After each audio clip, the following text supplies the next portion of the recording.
दोस्तों रोज रोज सेम तरीके से काम करके हम सभी ऊब जाते हैं। तो अगर उन्हीं कामों को हम कुछ नए तरीके से करें जिनसे हमारे समय की बचत हो, साथ ही पैसे तो बचते ही बचते हैं। बहुत सारी चीजों की वेस्टेज होने से भी बच जाती है। तो बड़ी ही काम की वीडियो है, बहुत ही यूजफुल वीडियो है। अच्छी लगे तो शेयर करिएगा और वीडियो को एक लाइक जरूर करके जाइएगा। तो चलिए बढ़ते हैं आज की सबसे पहले टिप की तरफ।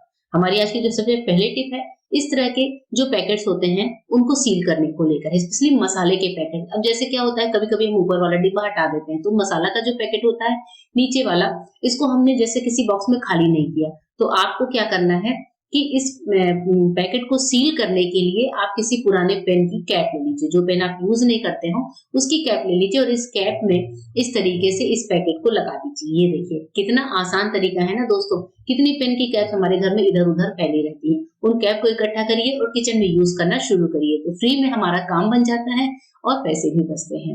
नेक्स्ट टिप है, जिसके लिए मैंने यहाँ पर लिया है एक कटोरी में पानी। ये पानी में हम डालेंगे थोड़ा सा हल्दी का पाउडर, जैसे कि मैंने हाफ टी स्पून हल्दी का पाउडर ऐड कर दिया। और इसके बाद से इस हल्दी के पाउडर में मैं एक चीज और ऐड करूंगी, वो है हींग। 1/4 चम्मच हींग की ऐड करें। दोनों चीजों को पानी में अच्छे से मिला लीजिए। 5 से 10 मिनट के लिए इस पानी को हम छोड़ देते हैं, जिससे पानी में हल्दी और हींग की स्मेल आ जाए। उसके बाद से इस पानी को छान लीजिए। ये हमारा पानी जो है बहुत इफेक्टिव है और बहुत ही अच्छा फार्मूला है चींटियों को भगाने का। अक्सर आपने देखा है कि मौसम कोई भी हो, अगर हम अपने किचन में कोई भी काम कर रहे हैं या फिर कहीं मीठा गिर गया है, कुछ भी हो गया है, तो चींटियां फटाफट से लगनी शुरू हो जाती हैं। तो आप इस पानी का इस्तेमाल अपने किचन स्लैब पर या फिर घर के किसी भी कोने में करिए। अगर चींटियां आ रही हैं तो वहां पर इस पानी को छिड़क दीजिए। नहीं भी आ रही हैं, आपको लगता है कि चींटियां आ सकती हैं, तो ऐसे थोड़ा सा पानी स्प्रे करके और कपड़े से वाइप आउट कर दीजिए। फिर आप देखेंगे कि चींटियां बिल्कुल भी नहीं आती हैं। इस पानी का इस्तेमाल बाथरूम, वॉशरूम, किचन कहीं पर भी कर सकते हैं। एक तो हल्दी जो होती है उससे चींटियां दूर भागती हैं और हींग की स्मेल से वो वापस भी नहीं आती हैं। तो इस तरीके से इस स्प्रे को बनाकर रखिए और काम को आसान बनाइए। नेक्स्ट टिप है फूल गोभी को लेकर। आजकल सर्दी के दिन में फूल गोभी खूब आने लगी है। कई बार हम ज्यादा फूल गोभी खरीद कर ले आते हैं, तो इसको कई दिनों तक फ्रेश रखने के लिए आप इसको कैसे स्टोर करें, यहाँ पर ये तरीका मैं शेयर कर रही हूँ। इसके लिए आपको जो नीचे वाली मोटी डंठल है उसको हटा लेना है।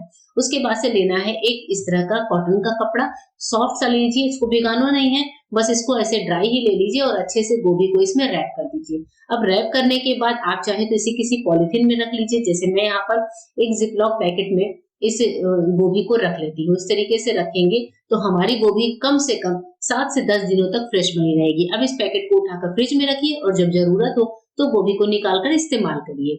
आइए एक और टिप, यूजफुल टिप की तरफ बढ़ते हैं, जहां पर कभी-कभी हम ड्राई फ्रूट्स को स्टोर करते हैं। जैसे मैंने यहाँ पर इस डिब्बे में अंजीर, बादाम और किशमिश तीनों ही चीजों को मिलाकर इस डब्बे में रखा हुआ है।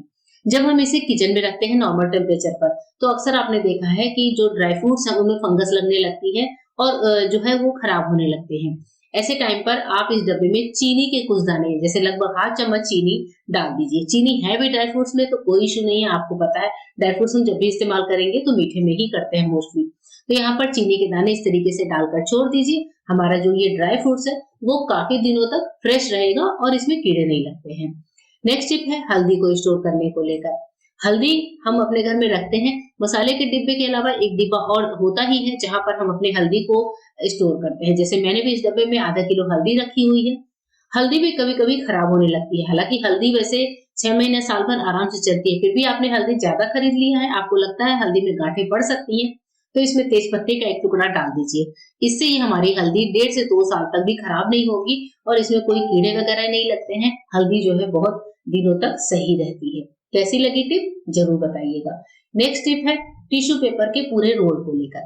अक्सर मैं ऑनलाइन टिश्यू पेपर का रोल मंगाती हूँ, जिससे हमें थोड़ा सा कम रेट पर ही ये मिल जाता है।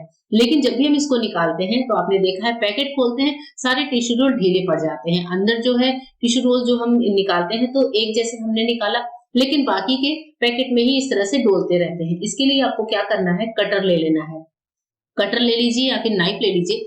कटर से उसी पार्ट को कट करिए जहां से आपको टिश्यू को निकालना है। इस तरीके से कटर से हम सिर्फ 2 या 3 साइड छोटा सा कट लगा देंगे और जो टिश्यू को हमें निकालना है वो हम निकाल लेंगे। इस तरीके से पूरा पैकेट खुलता नहीं है और जो हमारे बाकी के टिश्यू हैं वो ढीले ढीले से नहीं पड़ते। जैसे मैंने यहाँ पर एक रोल निकाल लिया, अब हमारा जो पैकेट है वो सिक्योर है। अब आप वापस से इसको टाइट करके रख सकते हैं।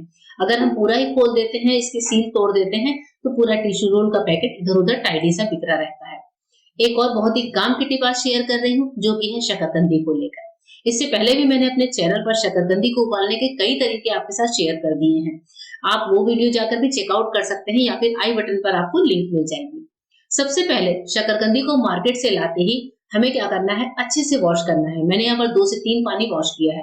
शकरकंदी में मिट्टी जरूर होती है, तो जब भी इनको बनाइए तो पहले मिट्टी को अच्छे से वॉश कर लीजिए। उसके बाद से पानी सुखा लीजिए और शकरकंदी को इस तरह से छोटे-छोटे टुकड़ों में काट लीजिए। ज्यादा बड़ी होती है तो हम जिस भी बर्तन में इसको उबालते हैं उसमें ये फिट नहीं आती और जगह ज्यादा लेती है, और साथ ही इससे हमारे समय की भी बचत होती है, टुकड़े छोटे होते हैं तो यहाँ पर जो है शकरकंदी को हम बॉयल करेंगे। दोस्तों, क्या आपको पता है कि शकरकंदी में फाइबर कितनी ज्यादा मात्रा में पाया जाता है? अगर आपको कॉन्स्टिपेशन की दिक्कत है और आपका पेट बिल्कुल भी साफ नहीं होता है, तो आप शकरकंदी खाना शुरू करिए। अपनी डाइट में, स्पेशली डिनर में कम से कम 2 से 3 शकरकंदी आप खाना शुरू करिए। सुबह आप देखेंगे मॉर्निंग में आप कितनी आसानी से फ्रेश हो जाते हैं, क्योंकि इसमें फाइबर बहुत ज्यादा मात्रा में पाया जाता है और ये हमारी हेल्थ के लिए बहुत ज्यादा बेनिफिशियल भी होता है। अब इसके बाद से हमें यहाँ पर लेना है 1 गिलास में पानी। गिलास जो लेनी है वो आप उस बर्तन के हिसाब से लीजिए जिस बर्तन में आप शकरकंदी को बॉयल करने के लिए रख रहे हैं। जैसे मैंने यहाँ पर ये प्रेशर कुकर लिया है, इसमें यहाँ पर मैंने आधा गिलास पानी एकदम बीच में रखा है। बीच में डालने के बाद आपको कुछ भी नहीं करना और साइड साइड में शकरकंदी के टुकड़े डाल देने हैं। अब आप समझ गए होंगे कि मैंने इसको कट क्यों किया था, क्योंकि हम खड़ी शकरकंदी डालते तो ये हमारे प्रेशर कुकर में अच्छे से एडजस्ट नहीं होती। तो मैंने एक बार जितनी शकरकंदी काटी थी वो उतना चेक कर लेती हूँ, क्या उसके अलावा भी अगर जगह है तो मैं बाकी की शकरकंदी भी डाल दूंगी। और यहाँ पर मैं आपको बता दूं कि मैंने पूरी 1 किलो शकरकंदी ली हुई थी। और देखिए यहाँ पर डालने के बाद जो है हमने यहाँ पर ढक्कन लगा दिया। अब इसको इजीली ढक्कन भी लग जाता है। अब इसके बाद से हम इसको लेकर चलते हैं, गैस की फ्लेम पर चढ़ाते हैं। अभी मैंने गैस की फ्लेम को हाई पर ही रखा है, सीटी भी लगाई है, हम इसमें प्रेशर भी बनेंगे, मतलब बनाएंगे। तो यहाँ पर हाई फ्लेम पर जैसे ही एक प्रेशर बने, आप देख लीजिए कि प्रेशर की आवाज आने लगती है हमारी कुकर की सीटी से। प्रेशर उठना नहीं चाहिए, बस आप क्या करिए, गैस की फ्लेम को सिम कर दीजिए और सिम फ्लेम पर इसको 10 मिनट के लिए छोड़ दीजिए। 10 मिनट के बाद आपको गैस बंद कर देना है। अच्छे से प्रेशर की रिलीज होने का वेट करिए और उसके बाद से ढक्कन को हटा दीजिए। ये देखिए अभी भाप निकल रही है, मैंने इसको बंद कर दिया था और अभी हमारी सारी शकरकंदी बहुत ही बढ़िया तरीके से बॉयल हो चुकी है। इस तरीके से बॉयल करने में एक फायदा होता है कि शकरकंदी में बिल्कुल भी पानी नहीं उठता, ये पानी को एब्जॉर्ब नहीं करती है और शकरकंदी जो होती है वो बहुत मीठी उबलती है, छीलना भी बहुत आसान होता है। अगर आपको शकरकंदी खाना पसंद है तो आप मेरे चैनल पर शकरकंदी को उबालने के कई सारे तरीके देख सकते हैं, जाइए और उनको चेकआउट कर लीजिए। ये देखिए हमारी शकरकंदी बॉयल हो गई है, अब हम इसको एंजॉय कर सकते हैं। कैसी लगी वीडियो जरूर बताइएगा।